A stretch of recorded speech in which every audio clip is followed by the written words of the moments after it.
Shana Tova, Shabbat Shalom, everyone.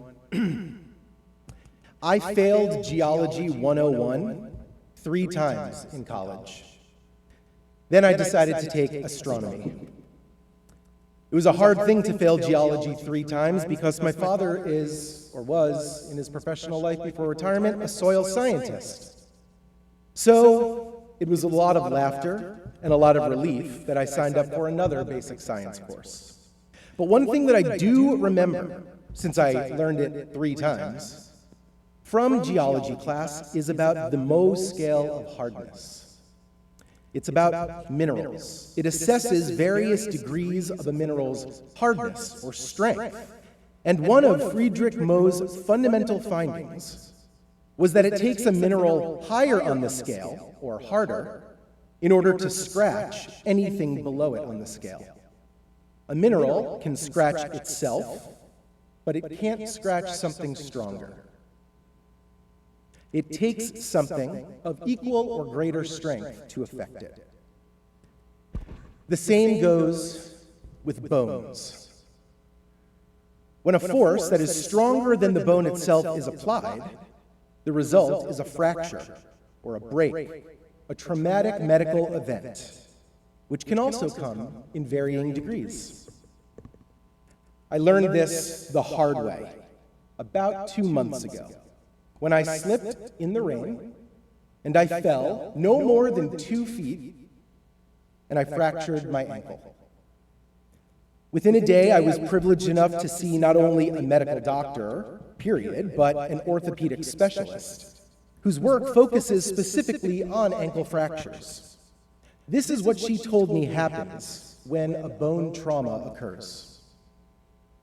A bone trauma can happen, well, because of a number of factors, including but not limited to a fall, a whole body trauma like a car crash or a bike accident, a direct blow to a specific area of a specific bone, or from repetitive stress fractures that create hairline cracks long in advance.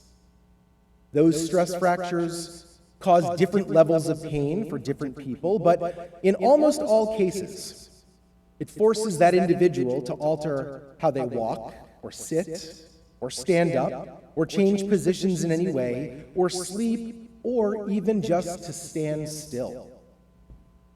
Regardless of all of those signs, many people still don't pay enough attention to those stress fractures.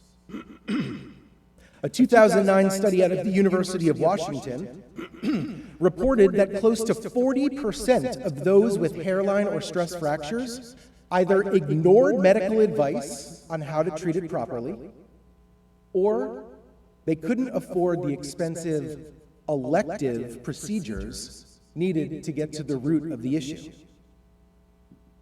To generalize their findings, younger people tried to just walk it off. Older people thought, this is just what happens when you get old.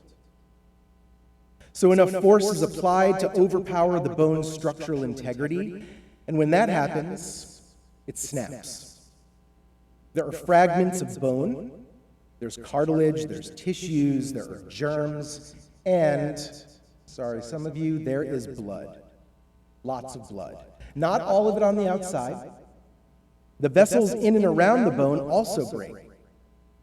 It floods out into the affected area, causing what's known as a hematoma, and that causes swelling and immediate pain and stiffness.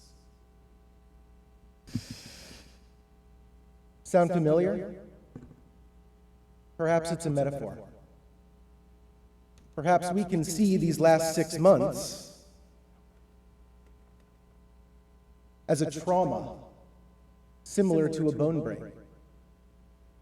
In the last half of the year, our communication systems, our infrastructures in school, in medicine, what was left of our political infrastructure, have all snapped. We are experiencing a pain, a swelling, a stiffness that many of us have never experienced before. let's take a moment to realize some things that we perhaps didn't know, but perhaps knew and never said out loud before this experience. We know that this experience, COVID-19, global pandemic, a breakdown of communications, a breakdown in order, a breakdown in so many anchors to daily life, these are traumas. We are all enduring a trauma. Let's own that. Let's not fool ourselves. Let's not downplay the pain. Let's not downplay the swelling. Let's not downplay the need for expert advice and help.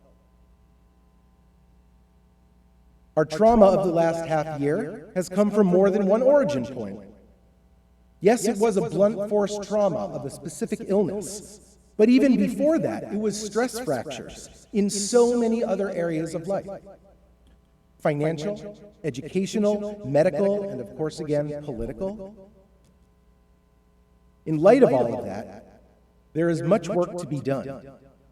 And we need to remember that in order to heal, we need expert advice. Not Facebook experts, not cable news experts, doctors, educators, advocates, those who are interested in governing, not in politicking. We need time to heal. And we have to heal fully, healthfully, as much as possible. We cannot assume that we are going back to how we once were. So how is it that we heal? Well, how do bones heal? Standard medical advice in fracture situations is to immediately immobilize, secure the area, compress it, use a cast, use a walking boot, sometimes even surgery. Take the medications needed for the swelling, but not to the point that those medications might hurt your stomach, or will, again, downplay or help you ignore the true level of the pain that needs to be dealt with.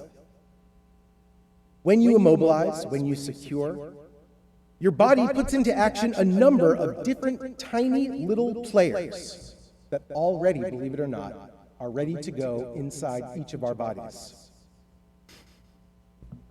The doctors who are listening might love this. Everybody else, sorry for the jargon. We have osteoclasts. These clean up bone fragments. Chondroblasts. They fill in all of the spaces with cartilaginous fibers, a sort of initial glue that holds the bone together.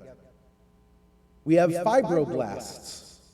They create thin connections, little fibers that weave together in and out of that cartilage and sort of web it all together.